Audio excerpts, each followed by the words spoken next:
पहली नजर का प्यार, एक प्रेम कहानी। सुशांत 24 साल का दिखने में डिसेंट और स्मार्ट लड़का था। अंकिता को उसने पहली बार एक शॉपिंग मॉल में देखा था। अंकिता देखने में किसी परी जैसी थी।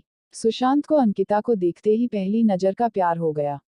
उस दिन सुशांत अंकिता को देखकर ऐसे मदहोश हुआ कि ना उसे अंकिता से मिलने की सूझी, ना ही उसने सोचा कि उसका नाम या नंबर पता किया जाए। बस वही मूर्ति की तरह खड़ा होकर उसे देखता रहा। अंकिता थोड़ी देर बाद वहां से चली गई। अंकिता के चले जाने के बाद सुशांत का सुख चैन सब चला गया। सुशांत को लगने लगा अगर वह अंकिता को फिर से नहीं मिलता है तो शायद उसकी जान निकल जाएगी। यह एहसास जितना दुखदाई था उतना ही अनोखा था। कहीं ना कहीं उसे ये सब अच्छा लग रहा था। शायद यह प्यार था, सच्चा प्यार। अंकिता को ढूंढने का और कोई जरिया था नहीं, इसलिए सुशांत अब हर दिन उसी मॉल में जाकर इंतजार करने लगा कि किसी दिन अंकिता वापस वहां आएगी तो वह उससे मिल पाएगा। पूरे 2 हफ्तों तक वह लगातार उस मॉल में जाता और पूरा पूरा दिन वहां पर अंकिता का इंतजार करता और हर आने जाने वाले लोगों पर नजर रखता।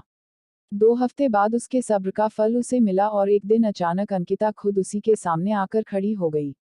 अचानक अंकिता को अपने सामने देख वो बहुत खुश हो गया और शॉक्ड भी। उसके मुंह से कोई शब्द नहीं फूट रहा था। जब काफी देर तक वह कुछ भी नहीं बोला तो अंकिता ने उसे कहा, क्या हुआ?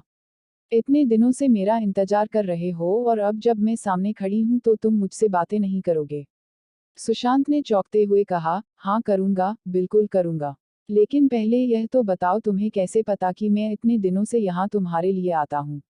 मुझे यह सब इसलिए पता है क्योंकि जिस दिन से तुमने मुझे देखा और उसके अगले दिन से तुम यहाँ हर रोज मेरी तलाश में आने लगे, उसी दिन से मैंने भी तुम पर जासूसी करना शुरू कर दी थी। अंकिता ने कहा। सुशांत के मन में एक और सवाल कौंधा। उसने पूछा, अच्छा यह तो समझ में आया कि तुमने मुझ पर बरोबर जासूसी की है, लेकिन फिर भी यह क्लियर नहीं हुआ कि तुम्हें कैसे पता चला कि मैं तुम्हारी तलाश में यहाँ पर आता था। और एक सवाल कि जब तुम्हें यह पता चल गया कि मैं तुम्हारे लिए यहाँ आता हूँ तुम्हें अजीब नहीं लगा? या मुझ पर गुस्सा नहीं आया? अगले दिन आकर जब तुमने मेरे बारे में उसी दुकान में पूछताछ की जहाँ से मैंने खरीदी की थी तो उस दुकानदार ने तुम्हें तो मेरे बारे में कुछ भी नहीं बताया, लेकिन मैं उसकी रेगुलर कस्टमर हूँ इसलिए उसने फ़ोन करके तुम्हारे बारे में मुझे सब कुछ बता दिया था। मुझे अजीब लगा था कि कोई क्यों मेरे बारे में छानबीन कर रहा है। इसलिए मैंने उसी दिन से यहाँ पर आकर तुम पर जासूसी करना शुरू कर दिया और दूर से ही तुम पर नजर रखने लगी। अंकिता ने कहा। अंकिता आगे बोली, उस दिन सिर्फ तुम्हें ही मैं पहली नजर में पसंद नहीं आई थी, मैंने भी तुम्हें मॉल में देखा था और मुझे भी तुम अच्छे लगे थे।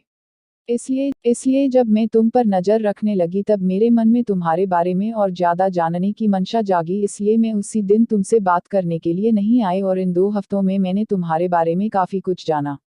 मुझे यह तो पता चल गया था कि तुम मुझे इसलिए खोज रहे हो क्योंकि तुम मुझसे प्यार करने लगे हो, लेकिन मुझे इस बात को कंफर्म करना था कि कहीं तुम्हारा प्यार सिर्फ शारीरिक आकर्षण तो नहीं है जो अक्सर इस उम्र में हो जाया करता है।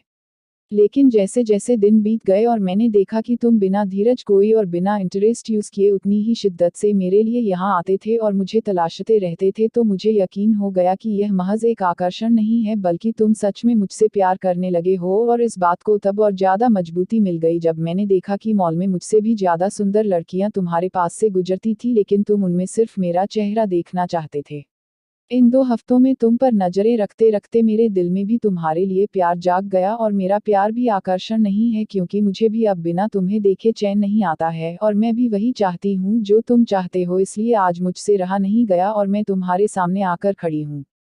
सुशांत ने अंकिता को अपना नाम बताया और उसका नाम पूछा और उसे प्रपोज किया।